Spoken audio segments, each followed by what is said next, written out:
Test playing কান্ট্রিগুলোর মধ্যে এই প্রথম কোনো প্লেয়ার যে কিনা টি-20 ম্যাচে 5টা ক্যাচ নিয়েছে। তিনি হচ্ছেন আমাদের বাংলাদেশের গ্রেট ওপেনার তানজিদ হাসান তামিম।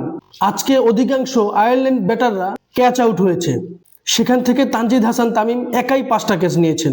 এটা এক অন্যরকম রেকর্ড। শুধুমাত্র তিনি যে 5টা ক্যাচ নিয়েছেন তাই না, আজকের ম্যাচে দলের জয়ে অনবদ্য অবদান রেখেছেন। 36 বলে 55 রানের দুর্দান্ত ইনিংস খেলে দলকে জয়ের বন্দরে পৌঁছেছেন, যার ফলে বাংলাদেশ আয়ারল্যান্ডকে 2-1 টি-20 সিরিজ হারাতে সক্ষম হয়। আজকের এই ম্যাচটা ছিল সিরিজ নির্ধারণী ম্যাচ, অর্থাৎ যেই দল জিতবে সেই দলই সিরিজ জিতবে। এইরকম সমীকরণে আয়ারল্যান্ড টস জিতে ব্যাটিং এর সিদ্ধান্ত নেয় এবং তারা দুর্দান্ত শুরু করে পল স্টার্লিং, টিম টেক্টর। এবং আজকে আয়ারল্যান্ড ব্যাটাররা খুব বেশি স্বাচ্ছন্দ্যের সাথে খেলতে পারেনি, যার ফলে নির্ধারিত 20 ওভারে আয়ারল্যান্ড 117 রান করতে গিয়ে অল আউট হয়ে যায়। বাংলাদেশের হয়ে মুস্তাফিজ এবং রিশাদ হোসেন 3 উইকেট করে নেন।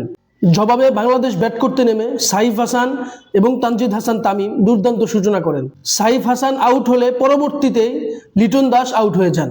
তখন মনে হচ্ছিল বাংলাদেশ হয়তো চাপে পড়তে যাচ্ছে, বাট না, পারভেজ হোসেন ইমন আজকে 4 নম্বরে নেমেছে এবং তিনি ধীরে সুস্থে রয়েস হয়ে খেলে তানজিদ হাসান তামিমের সাথে পার্টনারশিপ করে বাংলাদেশকে জয়ের বন্দরে পৌঁছে দেয়, যার ফলে বাংলাদেশ 8 উইকেটে আয়ারল্যান্ডকে হারাতে সক্ষম হয় এবং বাংলাদেশ এই সিরিজটা জিতে যায়। আজকের ম্যাচে ম্যান অফ দ্য ম্যাচ হয়েছেন তানজিদ হাসান তামিম। তবে এই সিরিজে অসাধারণ বোলিং করেন শেখ মেহেদী। যদিও আজকে তিনি 1 উইকেট পেয়েছেন, তবে বিগত 2 ম্যাচে তার দুর্দান্ত বোলিং এর কারণে তিনি সিরিজ সেরা হয়েছেন।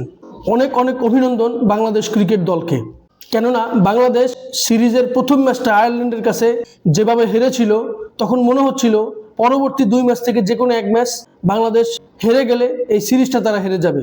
তবে বাংলাদেশ দারুণভাবে কামব্যাক করেছে এবং বছরের শেষ ম্যাচে তারা চিটাগাংবাসীকে চমৎকার একটি জয় উপহার দিতে পেরেছে। সব মিলিয়ে বাংলাদেশ এই বছর দুর্দান্ত টি-20 ক্রিকেট খেলেছে এবং সামনে বাংলাদেশের সবচেয়ে বড় ঘরোয়া লিগ বিপিএল শুরু হতে যাচ্ছে। এর পরবর্তীতে বাংলাদেশ বিশ্বকাপ খেলবে। সব মিলিয়ে আয়ারল্যান্ড সিরিজটাই ছিল বাংলাদেশের বিশ্বকাপের সর্বশেষ প্রস্তুতি। এ নিয়ে আপনার কোনো মতামত থাকলে অবশ্যই আমার সাথে শেয়ার করবেন। ভিডিওটি ভালো লাগলে লাইক, কমেন্ট, শেয়ার, সাবস্ক্রাইব করবেন। ধন্যবাদ।